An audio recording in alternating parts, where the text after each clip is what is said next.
Ce n'est pas un virus où je te touche, tu attrapes le virus, tu meurs. On n'est pas du tout là-dedans, on n'est pas dans un jeu vidéo, on n'est pas dans le film Contagion. On est sur un virus qui se rapproche plus du virus de la grippe ou de la gastro.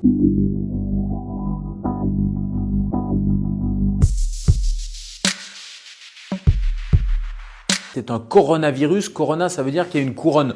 Donc c'est la forme de ce virus. C'est pas un mystérieux virus chinois comme on l'entendait au début. Il n'est pas mystérieux parce qu'on a sa carte génétique. Ce n'est pas une bactérie, c'est un virus. Il mute et c'est pour ça qu'il fait peur. Et au début, les collègues chinois se sont un peu inquiétés parce qu'ils ont vu qu'il avait une forte mortalité. Mais plus le temps a passé, plus on s'est aperçu qu'il n'était finalement pas si méchant que ça. Au début, c'est un virus animal, il reste chez les animaux et puis parfois, à la faveur d'une mutation virale, il peut passer à l'être humain, surtout quand il y a une promiscuité. Et puis après, de l'homme à un autre être humain, c'est ce qu'on appelle la contamination interhumaine et c'est comme ça que les épidémies partent. Je vous prends juste un exemple. Le virus de la gastro-entérite, il va rester 2 mois sur un objet. Le virus du coronavirus, en fonction de la matière, du plastique, du métal, c'est entre quelques heures jusqu'à 4 ou 5 jours. En tout cas, si vous recevez un objet de Chine, le temps de transport, de stockage, de fabrication, etc., il n'y a pas de risque.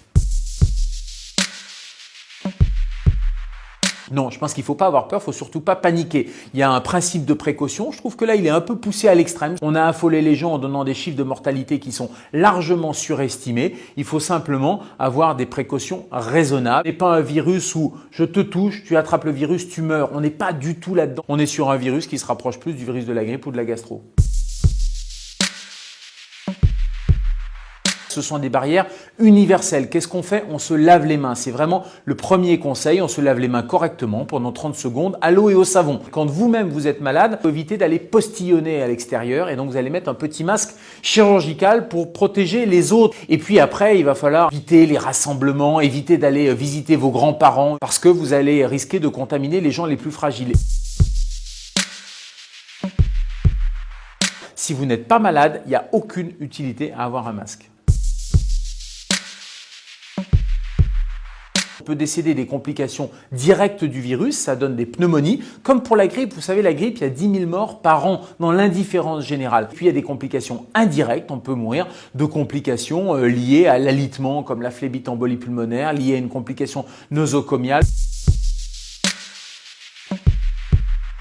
On compare autant avec la grippe et en même temps, il y a plein de gens qui disent c'est pas la grippe. C'est vrai que c'est pas la grippe, c'est pas la même famille, sauf qu'on le compare parce que les symptômes sont les mêmes. Vous avez le nez qui coule, un petit peu de fièvre, des douleurs musculaires et puis la mortalité, elle est finalement assez proche de celle de la grippe. La mortalité de la grippe, c'est 0,1%. Le coronavirus, au début, c'était 10-15%. On est en train de revenir à des chiffres beaucoup plus raisonnables parce que les chiffres initiaux, c'était le début de l'épidémie, c'était en Chine avec des gens qui arrivaient à l'hôpital dans un état extrêmement grave. Mais maintenant, quand on fait des études en population générale, tous les gens qui sont contaminés et qui vont pas tous à l'hôpital, eh bien la mortalité elle est relativement faible, en tout cas largement inférieure à 1%.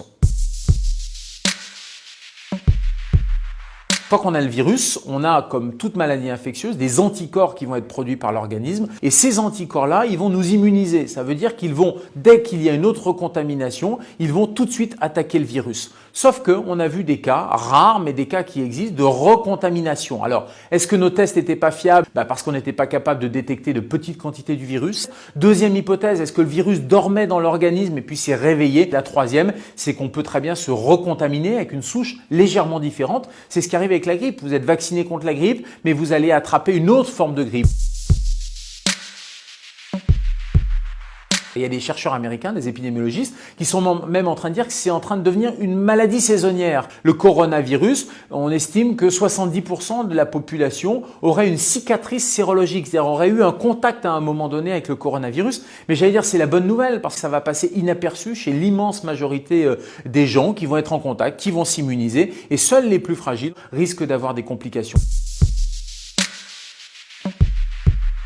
Les enfants attrapent beaucoup le coronavirus, mais ils l'attrapent de manière peu grave, peu symptomatique. Ils ont simplement le nez qui coule, voire ça passe complètement inaperçu. Et toutes les études chinoises, et on commence à avoir un petit peu de recul, montrent qu'il y a 0 complication et 0 décès.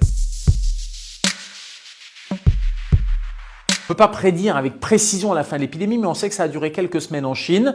On voit très clairement que les cas maintenant redescendent et on sait surtout que comme toutes les épidémies, ça évolue en plusieurs phases. Après la phase 3, le fameux stade 3 avec le pic épidémique, on va avoir une décrue. On va avoir un élément aussi intéressant, c'est le réchauffement puisqu'on arrive au printemps et il est probable que ce type de virus, comme les autres virus hivernaux, diminue. Donc j'espère grandement qu'à l'arrivée des beaux jours, vous pourrez vous faire la bise. Ceci dit, les mesures préventives, elles sont valables tout le temps pour tous les virus.